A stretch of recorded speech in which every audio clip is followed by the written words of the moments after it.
We love a good projector review here at Scan, so when Hisense reached out to ask if we'd like to try out their PX1 PRO laser TV, well, we couldn't really say no, could we?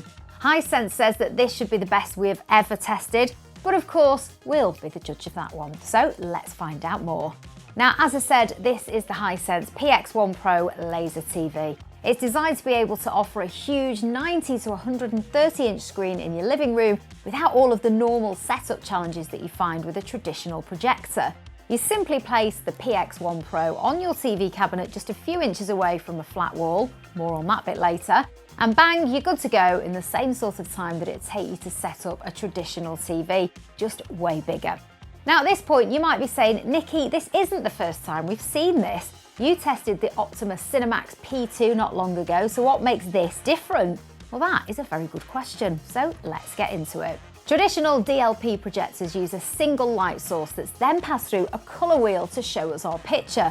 But to do this, the colour wheel has to be transparent. So technically the colours that can be produced can't be as punchy, so red can only be so red, based on how it's mixed with the available colours in the wheel. It also means that generally white is much brighter than solid colours as there's less filtering applied. This allows colour wheel DLP projectors to claim high lumens ratings but don't always give a true representation, with solid colours being as little as half the peak white brightness. Hisense though have taken a different approach, throwing away the colour wheel completely and instead having 3 coloured lasers, red, green and blue. Now, this won't be as bright as the traditional colour wheel DLP for white, and that's reflected in this one's units at 2,200 lumens versus the Optoma at 3,000. But it will mean that we will get the full benefits of being able to produce much punchier colours with even more accuracy. Seriously, this projector produces 107% of the BT 2020 colour space, and that's amazing. The best OLED TVs are only in the 90s, so this is a significant win for the Hisense, where traditional projectors have been behind the latest TVs. There is some other really cool stuff to go over as well, so let's take a quick look around the specs and features and then get into some testing. So starting with the basic specs, as I've mentioned, this is a triple laser projector rated for 2,200 lumens of brightness. It's ultra short throw, offering a 100-inch picture from just 32.4 centimetres away, rising to 130 inches from 47.6 centimetres away. The lasers are rated for 25,000 hours, basically meaning that you won't ever have to consider changing them. It offers a certified 4K UHD resolution via DLP pixel shifting technology at up to 60 Hz using the Texas Instruments 0.47 chip. HDR10 is supported as well as filmmaker mode, which allows the content to be produced according to the creator, so you see it how it was meant to be seen. It does also have support for auto low latency for games and supports 120 Hz input from the latest games consoles, but it's worth noting that this projector will only display out at 60 Hz. It's got built-in Dolby Atmos certified sound system rated for 30 watts. Sound quality on this is excellent, better than any TV and more than enough to use in a traditional living room environment without adding any additional speakers. That said, if you've got a more dedicated cinema setup, you would likely still add a more significant sound setup. For connectivity, you get 2 HDMI 2.1 connections, with one supporting eARC for lossless sound pass-through. There's then 2 USB ports, an optical digital audio out, and an analog audio out, so you can connect to various external sound systems. And it also has an Ethernet for wired internet connection. This is a smart projector using the Android TV platform, and it's nice to see that it's served by a good processor, so the menus are nice and snappy and give a great experience.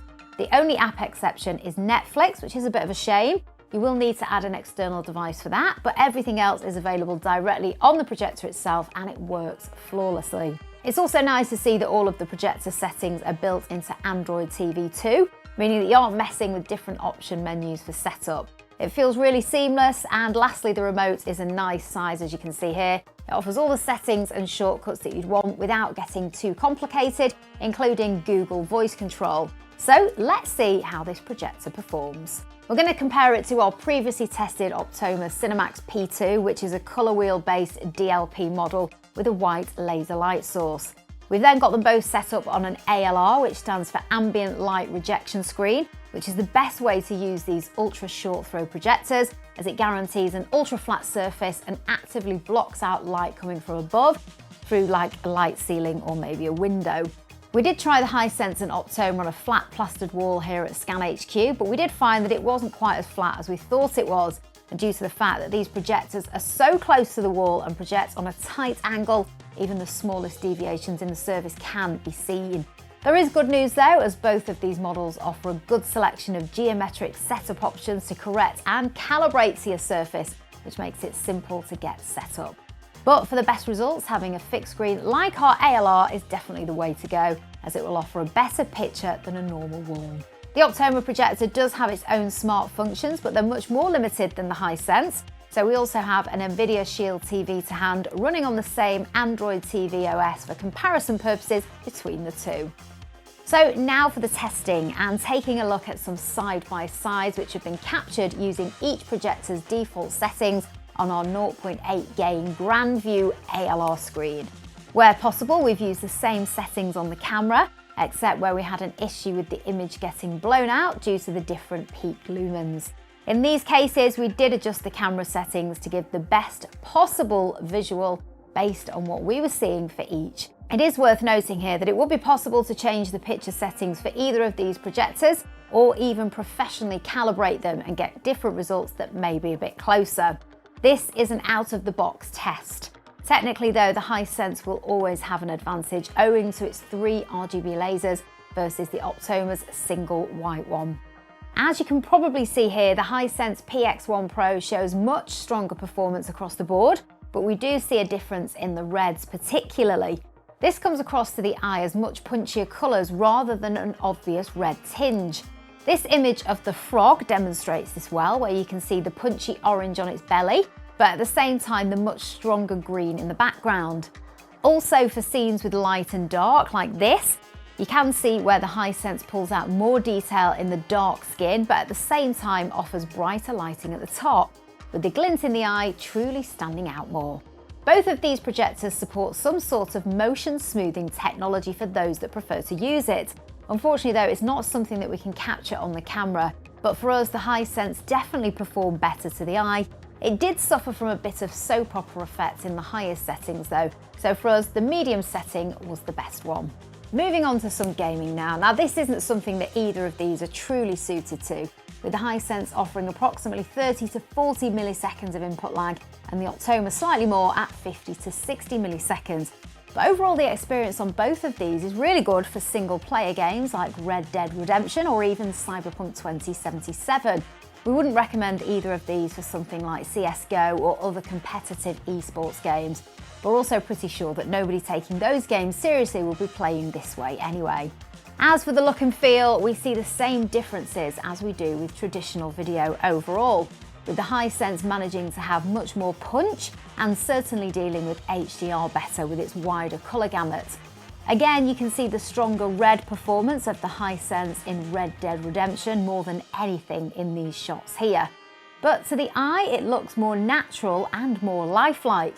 It's possible that the Optoma could be adjusted to get closer, but it's really down to having those RGB lasers again, and it will never fully compete here. It's worth remembering that the Optoma looks fantastic on its own. If you've already got one, it's very unlikely that you're going to run out and upgrade just yet. But if you are considering a new projector, then the Hisense is the one to go for. Taking a look at Cyberpunk, again, we can really see here where the colours pop on the Hisense. This time we see all of the full colours like reds, blues and greens really stand out with more punchiness. You can sometimes see the sky losing some of its blue, but this is actually just a camera blowout from the brighter scene rather than colour being lost. And lastly, looking at black levels, there isn't much in it between these two projectors. This is likely as they're both based on the same tech using a DLP chip. Black levels are the one weakness of DLP compared to other projector types, but both of these models do pretty well overall, especially on our 0.8 gain screen. It's likely with a widescreen, you might see a little bit more greying though. So wrapping up, as we saw, the Hisense is next level even compared to the excellent Optoma when it comes to its picture, specifically its colour reproduction and clarity. Sound quality on both of these units is exceptional, especially versus any TV on the market, and even comparing it to many separate soundbars. It is likely though, if this is for your living room, then you won't need to consider any further sound options. From a gaming perspective, neither of these models offer the very best in input lag, but the Hisense takes the win at about 30 milliseconds versus the Optoma, which is closer to 50 milliseconds. And it also supports auto low latency mode and the 120 Hz input, where the Optoma doesn't. If you're playing on a games console, then you aren't going to be disappointed at all, even though a good TV is going to react that little bit faster for extremely competitive games. But what about how the Hisense PX1 PRO compares to a TV? Well, this is where results can vary depending on your setup. Price-wise, the PX1 PRO comes in at approximately £2,500 on its own, but if you want to add an ALR screen, then you need to add about another £1,000 on top of that. This compares well with a 65 or 77-inch OLED TV, with factoring in a decent soundbar to make it a more even-rounded package. Black levels are the biggest challenge for a projection system, as the ambient environment greatly affects performance. In a moderately lit room and using an ALR screen, you should get good black levels, but they won't match the latest OLED TVs at all. In a dark room, they'll be much closer, but it still won't be able to match. They could outperform an LCD TV though. Colours-wise, again, this will be affected by the environment, but to a much lesser extent, with the Hisense actually beating an OLED in dark conditions, with what feels like similar brightness and punch.